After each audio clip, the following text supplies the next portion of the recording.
கண்ணியத்திற்குரிய பெருமக்களே, ஒருவர் ஒரு இல்லத்திலே சென்று உணவு அருந்துகிறார் என்று சொன்னால் அந்த இல்லத்தாருக்காக வேண்டி என்ன துவாக்களை நாம் செய்ய வேண்டும்? ஒரு அருமையான முன்மாதிரியை நபி ஸல்லல்லாஹு அலைஹி வஸல்லம் அவர்கள் நமக்கு தந்திருக்கிறார்கள்.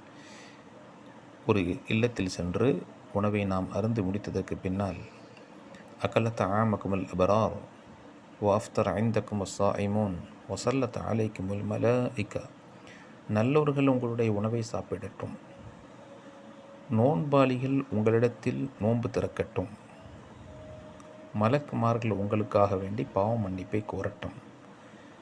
இப்படி நபி ஸல்லல்லாஹு அலைஹி வஸல்லம் அவர்கள் துவா செய்திருக்கிறார்கள். அனஸ் ரலியல்லாஹு தஆலா அன்ஹு அவர்கள் அறிவிக்கக்கூடிய ஒரு அருமையான ஹதீஸ், சஅத் பின் உபாதா ரலியல்லாஹு அன்ஹு என்கின்ற ஒரு சஹாபியினுடைய இல்லத்திற்கு சென்று ஸல்லல்லாஹு அலைஹி வஸல்லம் அவர்கள் உணவு அருந்துகிறார்கள். அருந்திவிட்டு இப்படியான ஒரு துவாவை செய்தார்கள்.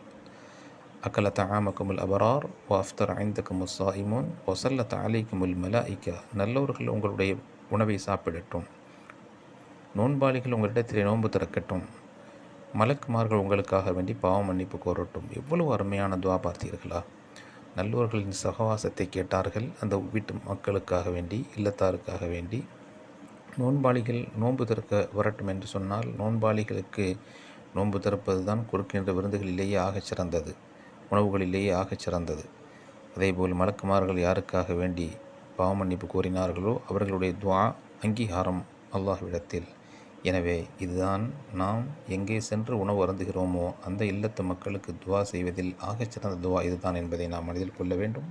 அல்லாஹ் கருணை புரிவானாக, துவாக்களை ஏற்றுக்கொள்வானாக. அஸ்ஸலாமு அலைக்கும் வரஹ்மத்துல்லாஹ்.